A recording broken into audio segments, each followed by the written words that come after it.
te saludo nuevamente. Estamos con Julieta Gavirondo. Ella es periodista, es docente y también integrante del Observatorio de Religiones de la Universidad Nacional de Rosario.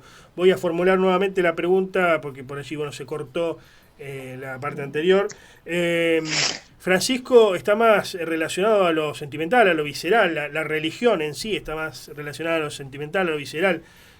A diferencia quizás de la academia, de la ciencia que tiene que ver con lo racional, incluso para las ciencias sociales. ¿Cómo se lo puede analizar, cómo se puede estudiar su figura, la figura de Francisco, a ella me refiero, desde la academia? ¿Cómo estás? Nuevamente, ahí Sí, a ver si podemos salir mejor. sí, sí. Bueno, te comentaba, ¿no? Que en la Universidad Nacional de Rosario existe, ¿no? Este Observatorio de Culturas de Creencias Religiosas, porque entendemos que las religiones son un estructurante de la vida material. Si bien, como mencionaba anteriormente, sirven, ¿no? Para buscar esta cuestión de respuestas, búsqueda, un tanto personales, la realidad es que ordenan, rigen, influyen el juego, la relación entre los individuos y el Estado, entre las distintas instituciones, ¿no? Y en ese sentido se entiende que forma parte, ¿no? Las religiones del universo de estudio de las ciencias sociales. Contrario a lo que se entendía, ¿no? Que la religión iba en algún momento, ¿no? O desaparecer o ser tomada por otras cuestiones, lo que pasa es que va mutando, se va adaptando. Si bien tenemos este conjunto teórico, este conjunto doctrinal que data hace bastantes años y que en cierta medida hay algunas cuestiones que no cambian, dogmas, Ujú. sí son dogmas, sí hay un reacomodamiento, ¿no? Del juego, ¿no? Y en ese sentido, obviamente, como bien lo mencionabas, Francisco ha sido importante tanto para la institución católica como para otros procesos y otros actores que dialogan constantemente con ella. Ujú. Bueno, vos justamente hablabas de la doctrina, hablabas de la doctrina, algo que tiene que ver con la tradición, que tiene que ver con lo que hay que conservar en una religión, ¿no? Perdón, o con lo que es para conservar. En este sentido, el Papa Francisco lo ves como alguien renovador o alguien tradicional. A ver, el Papa Francisco de fondo, obviamente, por ejemplo, si hablamos, ¿no? De la cuestión social, que fue uno de los tópicos, una de las cuestiones que más ha sido mella, por lo que más ha salido en titulares, se lo ha discutido, se lo ha querido, no se lo ha querido, ¿no? La Iglesia tiene, ¿no? Su doctrina social de la Iglesia que rige las cuestiones en relación a los vínculos entre el capital, el trabajo, la sociedad, sobre todo fue compilándose luego de la revolución industrial, con los consiguientes problemas sociales y demás. Esa doctrina se va todo el tiempo o reformulando o se van rescatando algunas cuestiones y demás. El Papa la colocó en un elemento, como un elemento central. Bueno, la Iglesia tiene algo que opinar respecto a esto. Y en ese sentido, cuestiones a las que le ha dado, por ejemplo, una vuelta de tuerca también a partir del enfoque de Latinoamérica y demás, mucho tiene que ver con, por ejemplo, el trabajo cooperativo, el trabajo conjunto, la noción de comunidad, la noción de cuestiones también de reciprocidad y demás. Y a su vez también las formas de decirlo con todas las letras y en un lenguaje sencillo, diferenciándose un poco de Benedicto XVI, su antecesor, que era claramente un perfil más teórico, Ujú. más academicista. Francisco fue un papel mucho más mundano y que dijo un montón de cuestiones, muchas de ellas vinculadas con la cuestión social, ¿no? Con la doctrina social de la Iglesia, pero dándole una vueltita, no colocando la propiedad privada por encima de todo, también acusando, ¿no? A ciertas cuestiones, hablando de nuevo de explotados y explotadores. Entonces entiendo que en ese sentido podemos decir que sí, que marcó un precedente o dejó huella. Ujú. ¿Se puede analizar su figura en términos de izquierdas o derechas?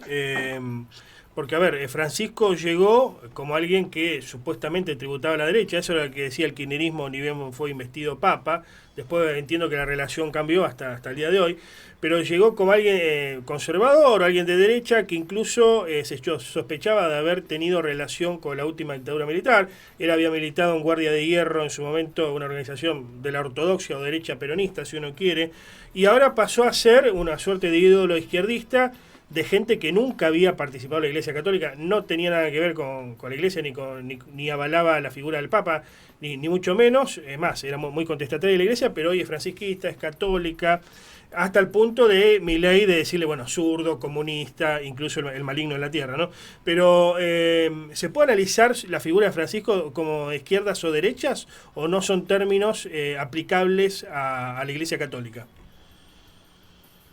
No son términos aplicables al interior. Sí podemos mencionar que él sí se ha colocado, o sea, la realidad, como un referente de ciertas posturas humanistas, si le podemos dar ese término, y sobre todo más allá de lo nacional, en un contexto de las crecientes derechas a nivel internacional en distintas partes del mundo.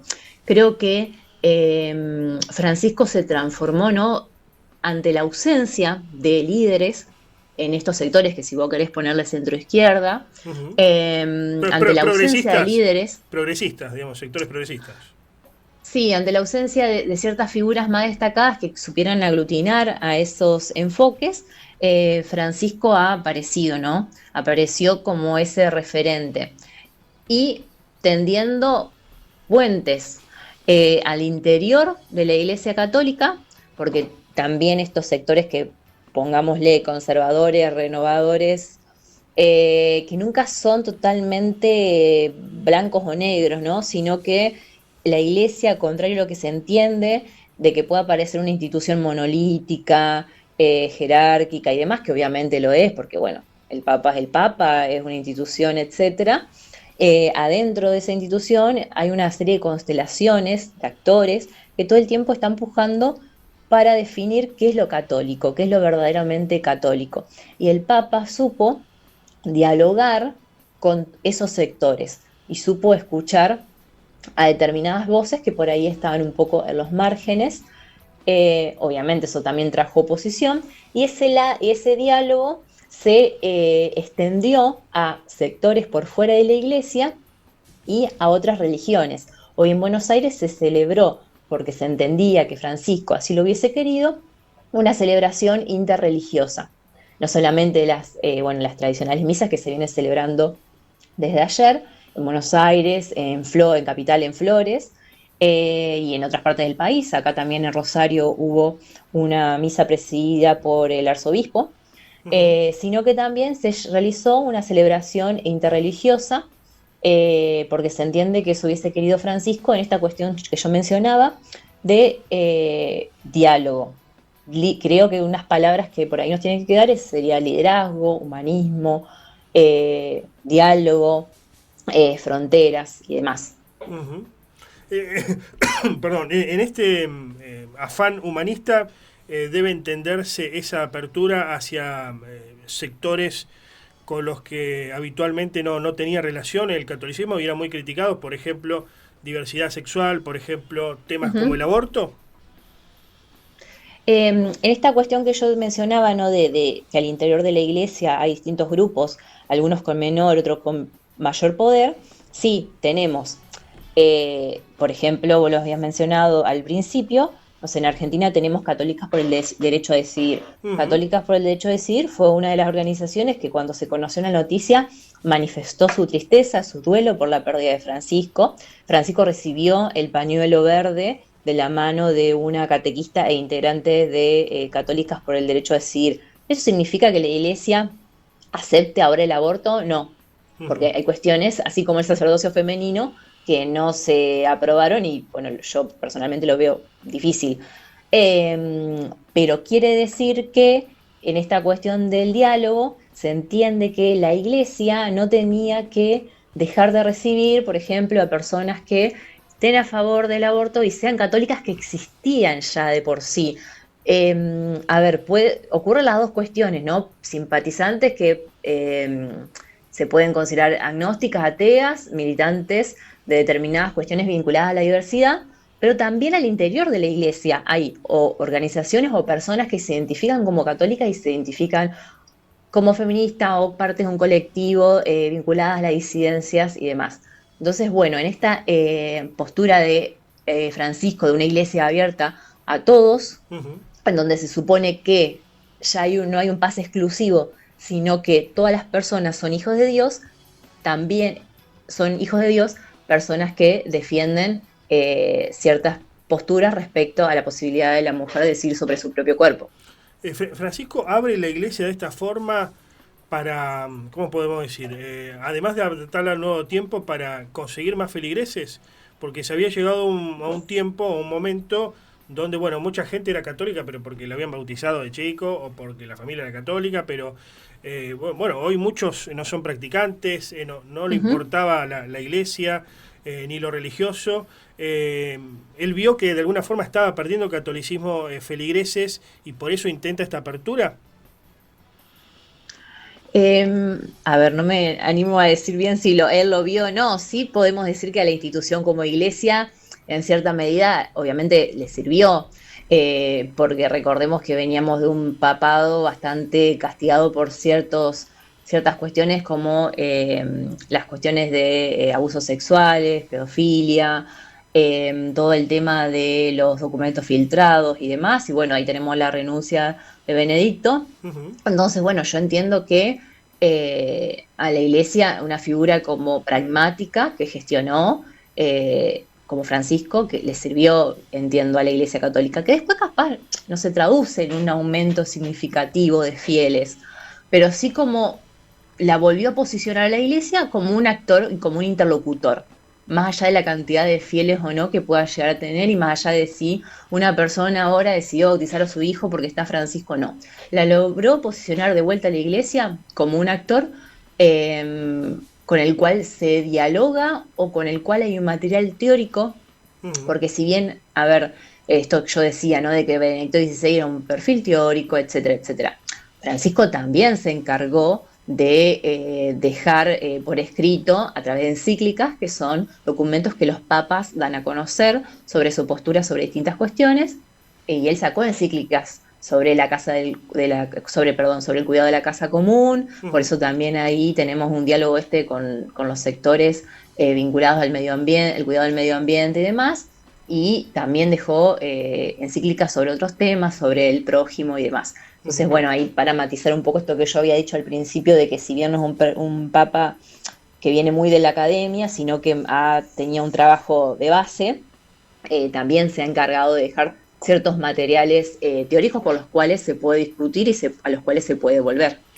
Una de las críticas que hacían a su figura muchos tuiteros en Twitter principalmente, que uno sigue los debates, era, bueno, murió el Papa de la Agenda 2030, el Papa progresista, el Papa principalmente de la Agenda 2030. ¿Se puede decir que él adaptó algunos de los principios de la Agenda 2030 a su agenda? O esto es muy arriesgado? Yo puedo entender que supo leer por ahí cuáles eran los problemas sociales que estaban más candentes o que necesitaban una respuesta. Y bueno, no sé, si pongamos un ejemplo, no sé, el problema de la inmigración. Bueno, él tomó ese problema que estaba latente y bueno, se posicionó, ¿no? En el sentido de, bueno, de la no exclusión de las personas, de esta iglesia para todos y demás. Y vuelvo a lo que dijo al principio, sí, se transformó en un referente y que hay que ver de acá en más, bueno, quién toma ese papel y quién toma ese liderazgo, ¿no? Finalmente, y sin robarte más tiempo, porque sabemos que tenés otra entrevista, estás muy solicitada por estas horas, bueno, y es lógico, No hay estudiás problema, este gracias. tema. Eh, ¿Qué es lo que viene ahora? Viene un momento más conservador, de reacción, inclusive luego de que Francisco intentara hacer cambios, hasta si uno quiere radicales, al interior de la iglesia. Viene un momento más conservador, tradicionalista al estilo Ratzinger. Viene un momento más conservador, tradicionalista al estilo Juan Pablo II. O ni conservador ni tradicionalista y sigue algo parecido a lo de Francisco. A ver, viste que andan circulando distintos nombres. Yo creo que por ahí es muy apresurado ver si tal vez, bueno, es muy, sí es muy como optimista pensar que podría haber otro papa latinoamericano. Tal vez eso está medio difícil. Ajá, Pero bueno, en esa cuestión lo que podemos tomar es que de la cantidad de cardenales que están en posibilidad de votar, ¿sí? Porque el colegio de cardinalicio está integrado por más de 250 personas, pero los que votan son los menores de 80 años. Si bien si podés tener más de 80 años puedes ser electo. El 80% de esas personas que están en posibilidad de votar fueron nombradas por Francisco, porque el Papa es el que nombra a los cardenales. Entonces, bueno, podemos, no sé, entender que de base no serían personas tan ajenas a su pensamiento. Hay que ver después cuáles van a ser, por ejemplo, si se elige continuar con una línea como la de Francisco, bueno, hay que ver cuáles van a ser las formas, ¿sí? Y hasta qué punto se van a seguir tensionando ciertas cuestiones. Yo creo que él un poco dejó las cosas ahí como arregladas. Hay que ver después qué pasa al interior del debate, del conclave, cuando se reúna luego de que él eh, sea enterrado. bien. Muchas gracias por este contacto, Julieta. No, no, muchas gracias a vos. Saludos. Adiós.